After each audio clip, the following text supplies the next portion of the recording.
मैं विजयराज शिगेकर, सामाजिक कार्यकर्ता, महाराष्ट्र। आज का मेरा ये 6वां वीडियो। अभी तक मुझे काफ़ी सारे लोगों ने मैंने हिंदी में अपने वीडियो बनाना चाहिए, इसलिए उन्होंने सूचना की। इसके लिए मैं आज के बाद जितने भी वीडियो है वो हमारे ज़्यादातर हिंदी में करने की कोशिश करूँगा और जो कुछ मुझे ज़्यादा इम्पोर्टेंट महसूस होते हैं उसको मैं मराठी में भी करूँगा।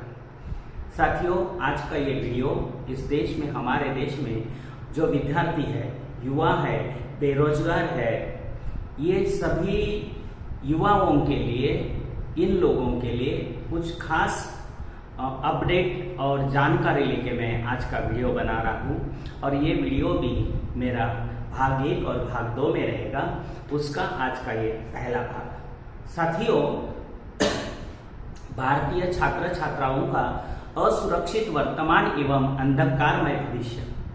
वर्तमान भारत में विद्यार्थी अपनी समस्याओं से अपरिचित है। उनकी समस्याओं ने आज गंभीर रूप लिया है। इसकी वजह से उनका भविष्य अंधकारमय होता जा रहा है। आज के समय में जो हमारे विद्यार्थी है, युवा है, बेरोजगार है, उनकी वर्तमान में क्या समस्या है उसके बारे में मैं आपको जानकारी देना चाहता हूँ। आज हम कालबाह्य अभ्यासक्रम पढ़ाया जाता है। इस वजह से दुनिया की तुलना में हम शैक्षणिक दृष्टि से 50 साल पीछे हैं। दूसरा, आज की शिक्षा यह सुजगता, संशोधन, उद्योजकता और गतिशीलता के लिए मारक है। इसलिए भारत यह सस्ता मजदूर निर्माण करने वाला कारखाना बन गया है। शिक्षा का निजीकरण यह बहुसंख्यक लोगों का अधिकार समाप्त करने का षड्यंत्र है। यहाँ 8वीं कक्षा तक विद्यार्थियों को पास करने का निर्णय यह विद्यार्थियों की बौद्धिक क्षमता को समाप्त करने का और मूल निवासी बहुजनों को भिखारी तथा गुलाम बनाने का षड्यंत्र है। ओबीसी, एनटी, डीएनटी, विजेएनटी इस वर्ग के विद्यार्थियों को 100% स्कॉलरशिप ना देना यह उनके शिक्षा पर रोग और मानसिक दबाव का षड्यंत्र है। भारत के विश्वविद्यालयों में का स्थान दुनिया के 200 विश्वविद्यालयों में कहीं पर भी नहीं है। यह भारतीय विश्वविद्यालयों का गिरा हुआ दर्जा का प्रतीक है। यह भारतीय विद्यार्थियों की जागतिक गुणवत्ता के बारे में भी गंभीर और चिंतनीय बात है। जो लोग अपने मेरिट का ढोल पीटते हैं वे दुनिया में नालायक सिद्ध हुए हैं। शहरों, ग्रामीण एवं अति पिछड़े जगह के विद्यार्थियों को समान गुणवत्ता धारक बनाने के लिए कोई भी शैक्षणिक धोरण अथवा कार्यक्रम नहीं है। 52% ओबीसी को 27% आरक्षण और क्रिमिनल का खतरनाक कानून लगाने से ओबीसी का बहुत ज्यादा नुकसान हो गया है और वर्तमान में भी हो रहा है। वर्तमान शैक्षणिक अभ्यासक्रम खेल और उनके विशेष गुणों की कदर करने वाला न होने की वजह से विद्यार्थियों में उत्कृष्ट खिलाड़ी एवं कौशल्य प्रवण लोग निर्माण नहीं हो रहे हैं। साथियों, इस वजह से हमारे बच्चों का भविष्य अंधकार में है। उस भविष्य अंधकार में है, उसके संदर्भ में मैं कुछ बातें बताना चाहता हूँ। गुणवत्ताहीन शिक्षा की वजह से भारत के 93% विद्यार्थी नौकरी के लायक नहीं है। ऐसी वैश्विक संस्थाओं का निष्कर्ष है।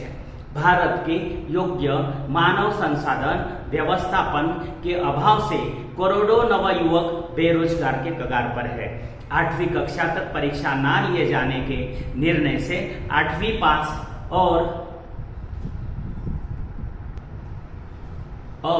10वीं नापास बच्चे गुलाम मजदूर तैयार होंगे। अभी जो रोजगार उपलब्ध है वह कॉन्ट्रैक्ट ठेकेदारी पद्धति का है। यह अत्यंत अल्प वेतन और कर्मचारियों का शोषण करने वाला है। सरकार के नियमों के अनुसार परमानेंट सरकारी नौकरियों का प्रमाण कम कर दिया गया है, मगर कर्मचारियों को रिटायर्ड करने का काम बड़े पैमाने पर चालू है। भारत की राजकीय और आर्थिक व्यवस्था बहुजन समाज के विद्यार्थियों में से उद्योजक, व्यवसायिक, उद्योगपति निर्माण होने नहीं देती। इसमें भी मुट्ठी भर लोगों को वर्ण व्यवस्था के अनुसार षड्यंत्र पूर्वक वर्चस्ववाद निर्माण किया गया है। संशोधन संस्था में एक ही वर्ग का एकाधिकार निर्माण हो गया है और वह बहुजन समाज को संशोधन बनने से रोक रहा है। लोक सेवा आयोग, राज्य सेवा आयोग मतलब एमपीएससी, यूपीएससी, स्पर्धा परीक्षा आदि परीक्षाओं की अनिश्चितता और ढिलाई का धोरण, इससे स्पर्धा परीक्षा की तैयारी करने वाले विद्यार्थियों का भविष्य खतरे में है। एमपीएससी आयोग के द्वारा नियुक्त की जाने वाली शासकीय सेवा की सहायक लिपिक कंटन कलेखक ये नौकरियां खासगी ठेकेदार से नियुक्त करने का निर्णय सरकार ने लिया, उसे बंद करना चाहिए।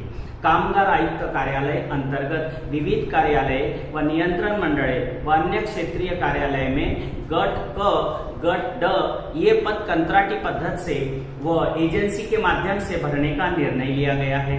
सेट नेट पीएचडी धारक विद्यार्थियों को भर्ती राज्य आयोग केंद्र आयोग से न लेना। भारत में 33 करोड़ युवक युवती सुशिक्षित बेरोजगार है, उनको रोजगार उपलब्ध न कराना। अर्जुन सेन गुप्ता कमेटी की रिपोर्ट के अनुसार हर साल 60 लाख 12वीं के 30 लाख पदवीधर विद्यार्थी पास होते हैं। शासन द्वारा हर साल 1 करोड़ रोजगार उपलब्ध होना चाहिए, लेकिन सरकार हर साल 30 लाख नौकरी खत्म कर रही है। एमफिल पीएचडी करने वाले विद्यार्थियों को विद्यापीठ से मार्गदर्शन उपलब्ध न कराना, शासकीय व निमशासकीय संस्था के माध्यम से विद्यार्थियों को होने वाला आर्थिक शोषण, स्कूल में खिचड़ी खिलाने के बच्चों को लाचार, गुलाम, मंदबुद्धि करने का काम बंद करके वो ही खर्चा विद्यार्थियों की गुणवत्ता बढ़ाने हेतु ना करना, प्राथमिक शिक्षण में सुधार न करना और प्राथमिक स्कूल के शिक्षक को अध्यापन के अलावा दूसरा काम देना, विद्यार्थियों का सर्वांगीण और शैक्षणिक विकास के हेतु राष्ट्रीय शैक्षणिक बजट में 25% प्रावधान करना चाहिए, उसे ना करना, पुराना कालबाह्य अभ्यासक्रम बंद करके आधुनिक संशोधनात्मक तांत्रिक शिक्षण प्रणाली शुरू ना करना, SC ST OBC के विद्यार्थियों की 100% शिष्यवृत्ति टाइम पर नहीं देना, सभी को समान गुणवत्ता पूर्वक प्राथमिक शिक्षण, उच्च शिक्षण सक्तीचे व मुफ्त न देना, 1ली से 8वीं तक परीक्षा ना लेके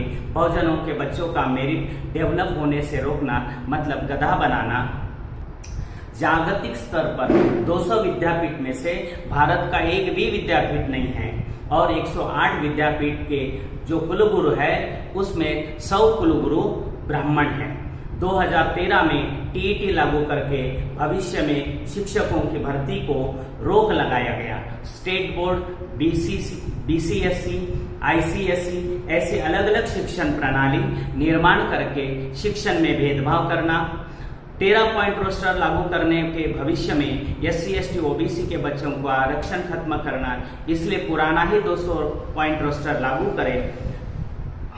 यह आंदोलन होने के बाद वापस पुराना 200 पॉइंट का रोस्टर लागू किया गया। सरकार ने 10% सवर्णों को आर्थिक आधार पर आरक्षण देना, इसका मतलब बहुजनों का आरक्षण खत्म करना है। JNU में MPhil PMD के सीटों में 63% कटौती, IIT के विद्यार्थियों को हॉस्टल की फीस बढ़ाना और स्टाइपेंड न बढ़ाना, UPSC के 5 वर्षों में से कम भर्ती, 980 अधिकारी नियुक्त, चयनित उम्मीदवारों को नौकरी ना देना।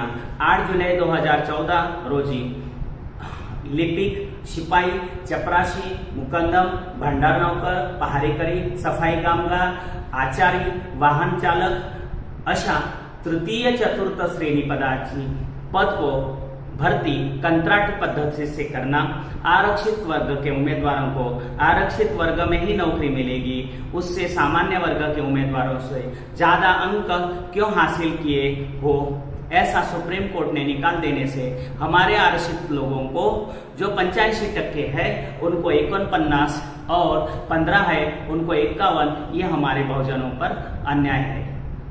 इंजीनियरिंग, फार्मेसी, मैनेजमेंट क्षेत्र के 50% से अधिक युवक बेरोजगार, नेट सेट PhD जो हुए सो है वो तासिका तत्वावर प्राध्यापक को काम करने को लगाना और उसको 6,000 रुपया पगार देना। सुपर स्पेशलिटी कोर्स में IIT, IIM, IRS आरक्षण बंद करना। हजारों D.Ed, B.Ed, engineering, B.Ped, medical, agriculture, polytechnic college, शाळा, आश्रम शाळा बंद करना, ये सरकार ने आज तक ये किया है।